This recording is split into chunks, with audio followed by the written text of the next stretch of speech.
As a brand, it's really important to be willing to share your experiences and share what's successful and what's not successful, and be really open about that. And that's been a big guiding factor in how we've chosen to do business. Welcome to Mindful Businesses presented by Sarani, and I'm your host, Vidya Iyer. In our podcast, we bring to you brands which are mindful in their practices and processes. A mindful business adopts, employs sustainable social, economic, and environmental practices. We have with us Tony Peel and Caroline Fisher, co-founders of Swahili Coast. Welcome to both of you on Mindful Businesses. Hi, thank you so much. Thanks for having us. Well, tell me something about your product. What do you sell? What do you make? Tell me something about your brand.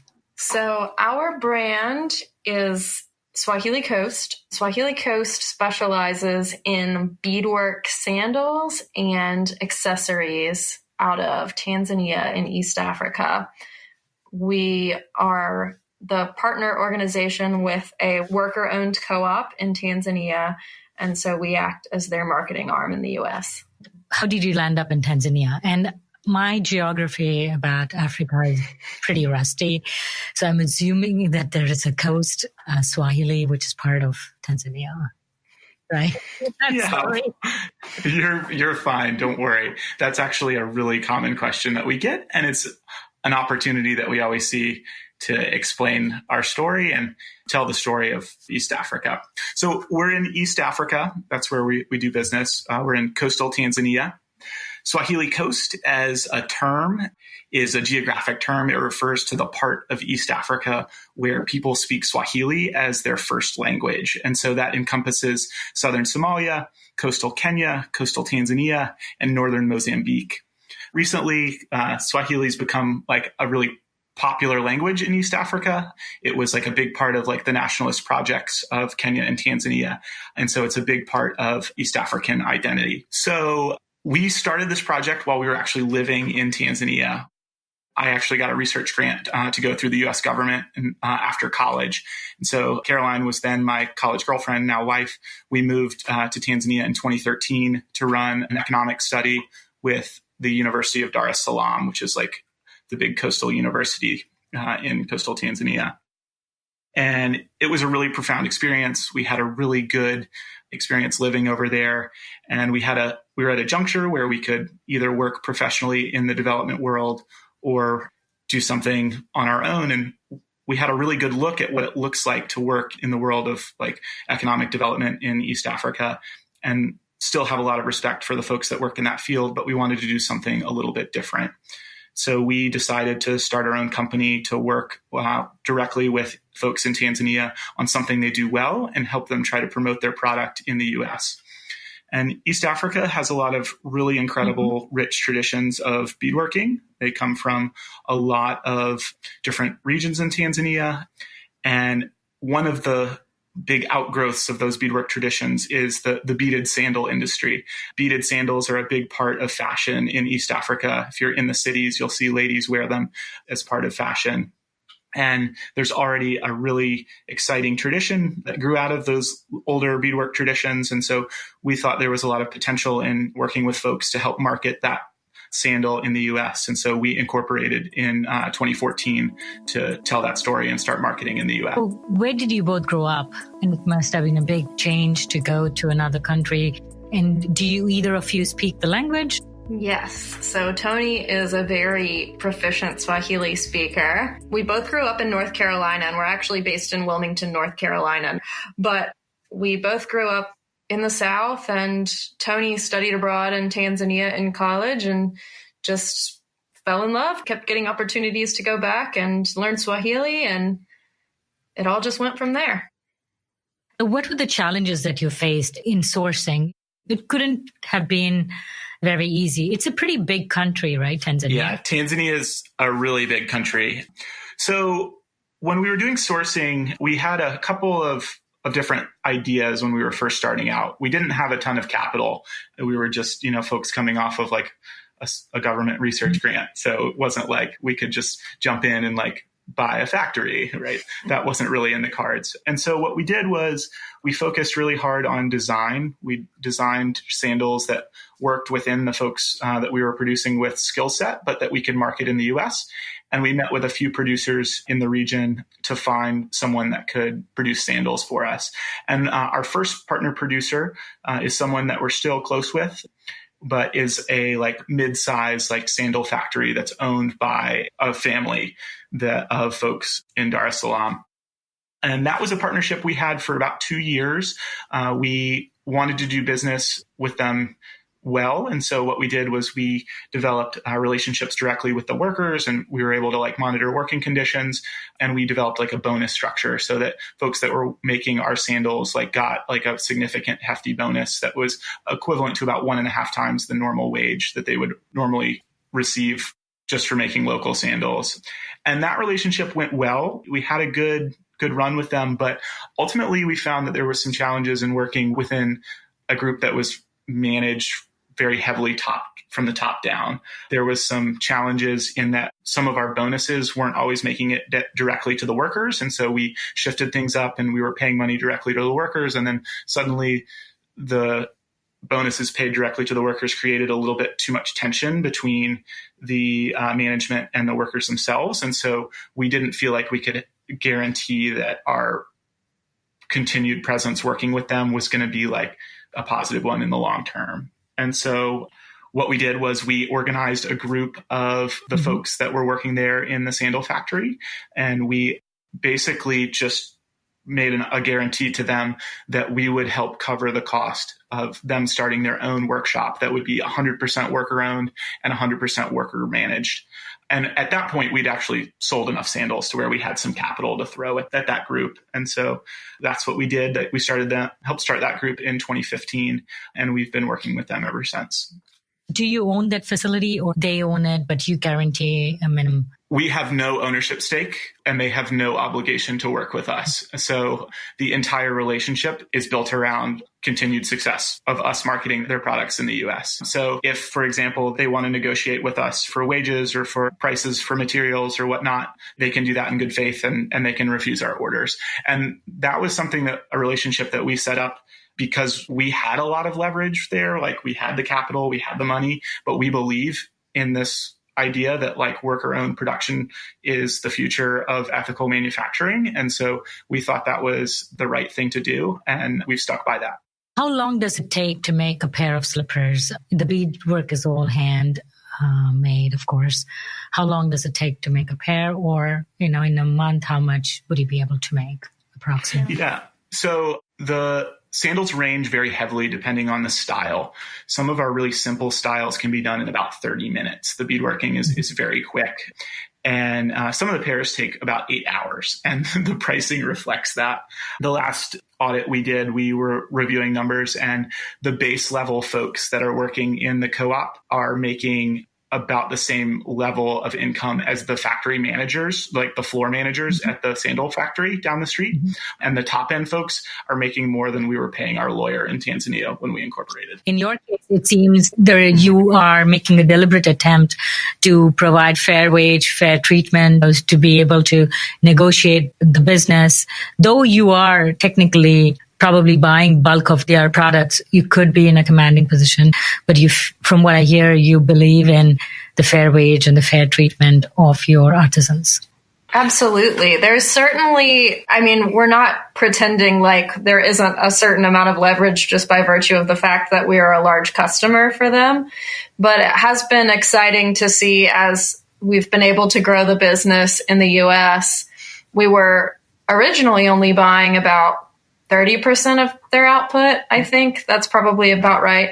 And now we're buying close to 80% of their output. And we still pay a premium for all of our products versus what their customers regionally in East Africa are willing to pay. So during that time, we've really seen a lot of wage growth within the co-op, which is exciting. And it also means that the co-op has been able to grow significantly. So rather than folks continue to just work more and more, a lot of what folks have encouraged is their family members and friends in the neighborhood to get involved and learn this skill. And so when the co-op started, it was about 15 people, and now it's 34. So it's growing really quickly, which is exciting to see. And if I could also just speak to your question, I also think a big motivating factor in why we chose to do this product is that we hear a lot from brands that ethical business is the future. We hear from folks that say you can change the world with the money that you spend on your clothes or your shoes. And I hear those claims and I feel good about myself, but I also have somewhat of inherent skepticism about some of those claims. And so a big part of this project is for us and for our motivations is that we don't have all the answers and we don't know exactly how it's going to turn out. And we were really open to hearing from folks about, their experience working in the sandal factory. And that's part of why we reorganized and helped start the co-op. I think that as a brand, it's really important to be willing to share your experiences and share what's successful and what's not successful and be really open about that. And that's been a big guiding factor in how we've chosen to do business. So how do you monitor the quality? And most of your designs are repeated. So since it's handmade, do you fly often? Do you have a person there? Do you have like a foreman? Yeah, we do have a full-time production manager in Tanzania that works with us specifically to facilitate our orders, do some quality control, do all of our exporting and inventorying of inputs that we purchase specifically for our products. But yes, we are over there quite a bit. I'll be there on Friday.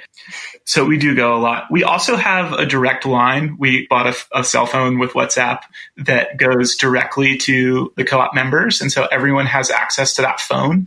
And so we have a paper accounting system where everyone signs off on their wages that they're received at the end of every week. And then at the end of every month, we do a final accounting. And so if something's off with accounting, inevitably, whenever you're transferring large sums of money to like a production manager, you want to be able to verify that that's going straight to the folks. But we have everyone's signatures signing off that they're receiving that money. And the other thing we just launched, and I don't know that you would have seen this yet, but we launched a program in our retail stores. We have 2 of our own retail stores that just sell our brand. And we launched a program 6 weeks ago where folks can, after they buy a bracelet or buy a pair of sandals, they can leave a tip that's directly sent to the artisans. And so we have now, just today, we transferred our first batch of cash straight to the co-op. That's just a bonus, not for any work or wages earned. It's just a bonus for work that's already been completed that the co-op's splitting evenly. And so folks are signing off on that they're receiving their share of that too. Wow. So how is the banking system? I know in rural India and some other countries, it's not everybody has a bank account. So, is that true in Tanzania too and amongst your artisans? Yeah, the banking system in Tanzania, the formal banking system, is very cumbersome. And so we actually don't really use it. Most everyone in the co-op has a number through Vodacom, which has like their cell phone number. And everyone has like a mobile bank account that's just attached to their phone number. And so that actually makes it really easy to transfer money.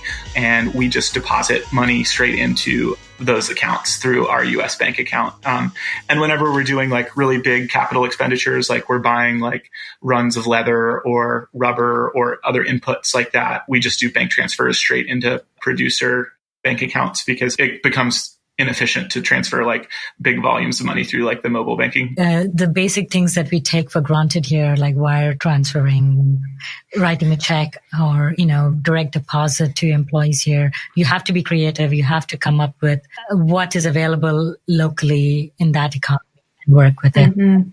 Absolutely. And it's changed so much even since we started the company.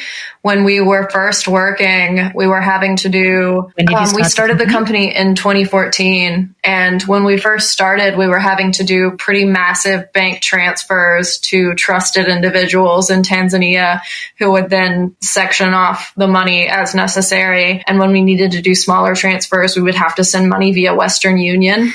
And then a couple years later, there was a money app, kind of like a Venmo type app that now opened just in East Africa specifically to service these accounts for Vodacom. And it's called Wave. And it's made our lives so much easier. And it's such a great way to be able to control where that money is sent and how quickly. Yeah. Yeah. Tony, do you want to add something? Yeah. Accounting is another good example. We don't have anyone in the co-op who's ever used a computer. And pretty much everyone has the equivalent of, like, in the US system, has the equivalent of like a middle school education with some high school.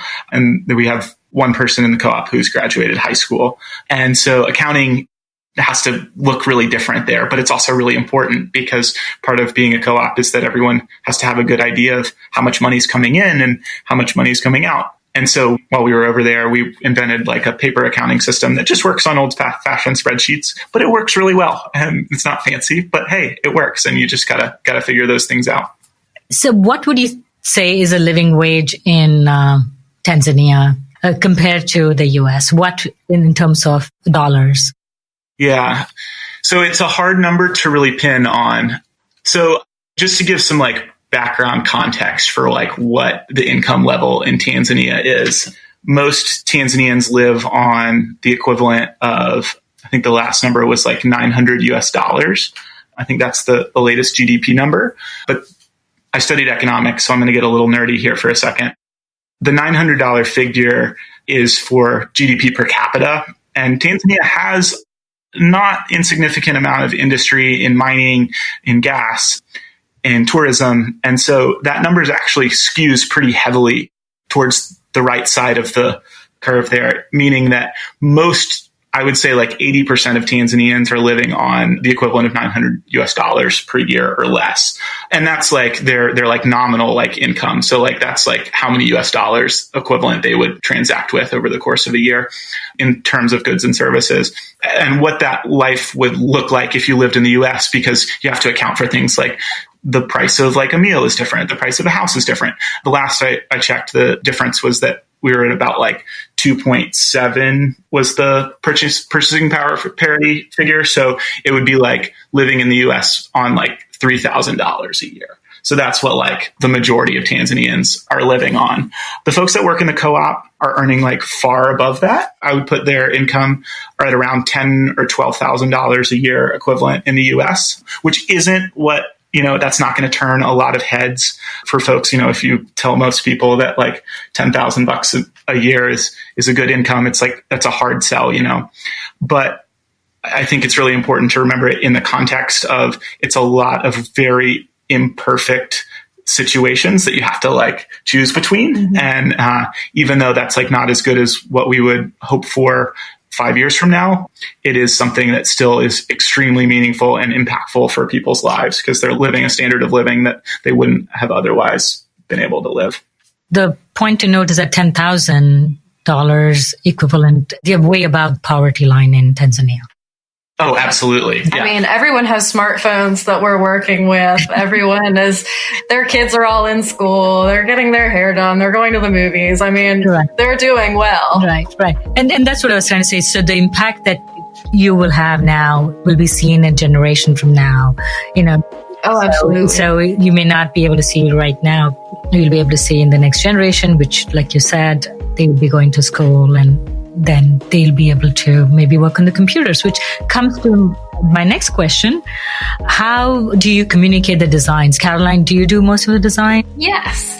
So I do the design end of things, and we have a system we worked out. So every design that we come up with, be it sandals or bracelets, comes with a production guide that we put together here in the US. And I build all of our shoe designs on a last, just like shoemakers have done for centuries, and make templates for all of our elements of the shoes, for all of the uppers. And I also do beadwork diagrams where I draw out specifically what the beadwork will look like, the colors, all of the patterning, and that is sent in one of two ways. We try to be in Tanzania whenever we're doing a lot of new samples, but that's not always possible. And so we will send production guides via email or via WhatsApp sometimes. And those are just scanned in. And the challenge with that is if we do have to do this and I'm having to scan in templates, we'll have to put a scale on the pictures so that they can take them to the printer to have them printed out and then measure it to make sure that all of it's to scale. So we really try our best to be there so that we can take those production guides and deliver them in person. I have tried one of your shoes, sandals rather, and they are really comfortable. So how do you work on the comfort factor? Do you have training in shoe making, pattern making? Well, we put a lot of effort into that early on. So the short answer is no. And our shoes are very different now than they were 5 years ago when we first started. When we were living in Tanzania and we saw beaded leather sandals, I bought a few pairs and tried them on. And I thought, wow, these are so beautiful, but they're terribly uncomfortable. And part of the reason for that is women in Tanzania are barefoot a lot of the time and have very strong feet, and they're not bothered if there's a lump under the sole of the shoe. And American feet certainly are. And so we had to innovate a few practices as far as the shoe construction goes to eliminate the lumps in the sole, to smooth everything out.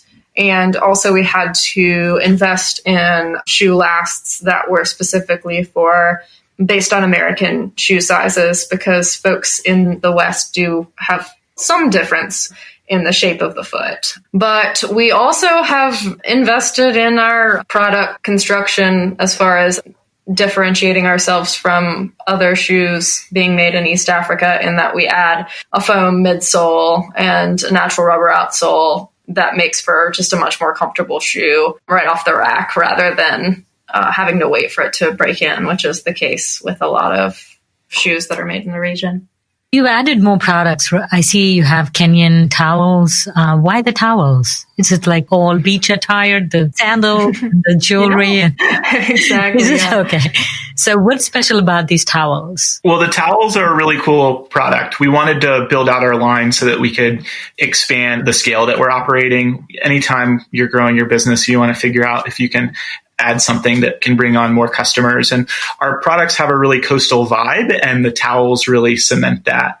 The towels are a really cool sarong that you'll see. That's a very cool piece that's common in coastal Tanzania and Kenya. It's called a kikoi, is the Swahili word. And we work with a really cool producer in Nairobi to take the woven part and then sew on 100% cotton terry beach towel. And then we put a little pocket on the corner.